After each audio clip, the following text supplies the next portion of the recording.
Assalamualaikum warahmatullahi wabarakatuh. Kembali lagi bersama saya Jatmiko di 1000 Ilmu. Dan teman-teman mungkin kalian pernah dengar satu lagu darinya BTS yaitu Lonely Lonely Lonely deng deng deng deng deng. Nah, itu adalah satu lagu yang sangat menyedihkan banget karena ini melambangkan kesedihan gitu.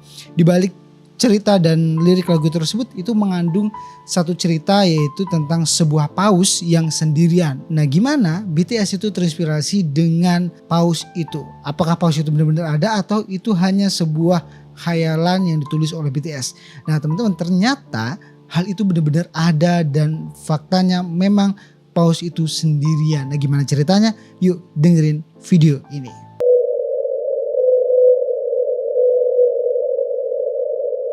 Nah, mungkin dari kalian nih yang merasa paling sendirian, merasa paling sedih gitu. Tunggu dulu teman-teman, karena ada hewan yang sangat sedih banget, yaitu ya paus ini tadi.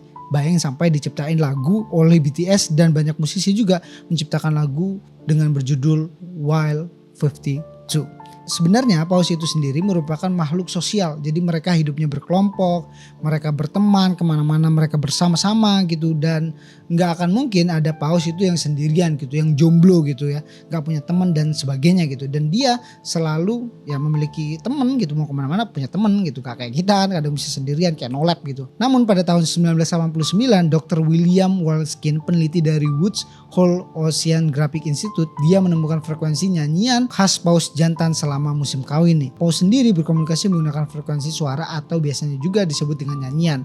Kalau hewan darat seperti kucing ya dia akan ngeong gitu. Apalagi kalau mau kawin kan biasanya dia ngeong gitu kan ya. Nah, berikut salah satu contoh suara paus biru ketika mengeluarkan frekuensi suara.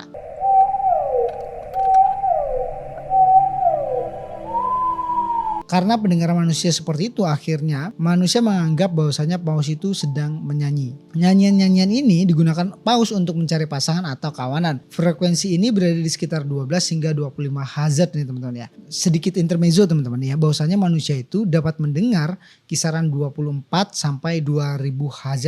Kalau suaranya di bawah 24 atau di atas 2000, manusia tuh gak akan bisa dengerin apa-apa suara tersebut gitu.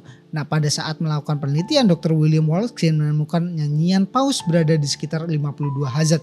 Kalau dibandingkan dengan standarnya paus yang berada di 12 sampai 25, tentu 52 Hz ini terlalu ketinggian. Maka paus-paus lain tidak bisa mendengarkan. Lantas, sedihnya di mana sih? Kok bisa sampai diciptain lagu oleh BTS gitu teman-teman ya. Nah, disinilah titik kesedihannya teman-teman. Karena ketika seorang paus sedang bernyanyi, dia nggak ada yang nanggepin. Ya kayak kita lah, kayak orang gitu, ketika dia lagi ngomong gak ada yang nanggepin, atau dia lagi bicara gak ada yang nanggepin, rasanya gimana, sedih banget kan.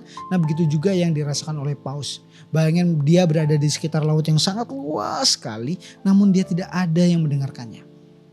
Begitu juga dengan kita nih, bayangkan kalau kita lagi ada di tempat yang luas banget, kita atau di tempat yang ramai banget gitu, cuman kita minta tolong ke orang lain atau kita mau ngobrol dengan orang lain, orang gak akan dengerin kita, gak akan nanggepin kita karena mereka gak denger gitu. Mereka gak paham apa yang kita omongin gitu. Atau ya setidaknya mereka tidak akan paham apa yang kita ngomongin. Jadi kayak kita tuh kayak gitu. Jadi kayak gak denger gitu. Orang gak akan denger.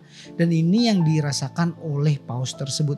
Dia berkeliling, dia bersuara, dan sedihnya lah teman-teman, selama musim kawin tersebut paus ini itu selalu bernyanyi. Jadi sepanjang musim kawin dia bernyanyi, berharap dia mendapatkan teman atau kawanan-kawanan yang ada di wilayah tersebut.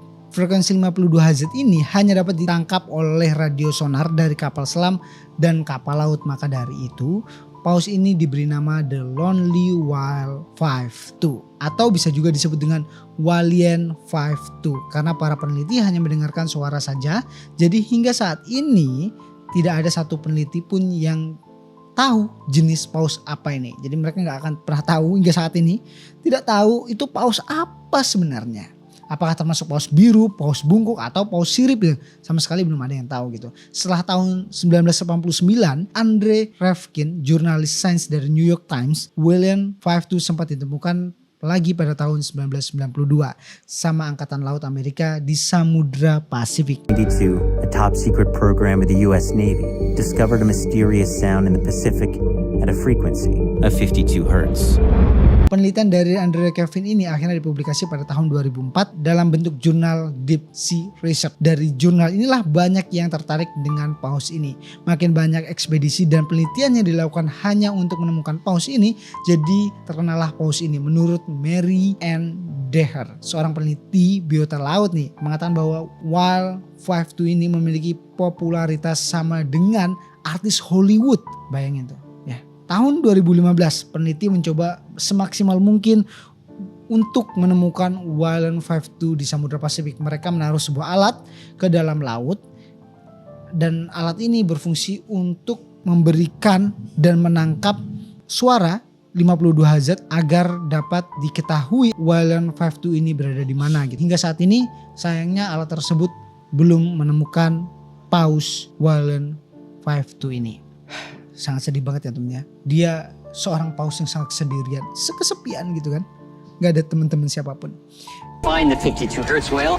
We have a bioacoustic team, real-time listening. So when we hear the 52 Hertz sound, we can say, let's go over and investigate. Makin kesini makin menyebar cerita ini, akhirnya banyak orang-orang simpatik terhadap Wild 52 ini. Cerita ini memang sangat sedih banget, ditambah dengan umur paus yang begitu lama, sekitar 50-90 tahun. Dapat dibayangkan bagaimana rasanya hidup di 50-90 tahun dalam keadaan sendirian dan tidak ada teman, pasangan, ataupun keluarga.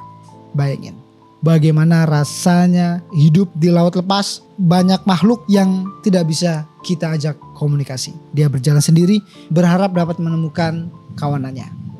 Saya juga berharap semoga paus tersebut sudah menemukan kawanannya atau hidup bahagia di akhirat. Saya Jatmiko, saya pamit undur diri.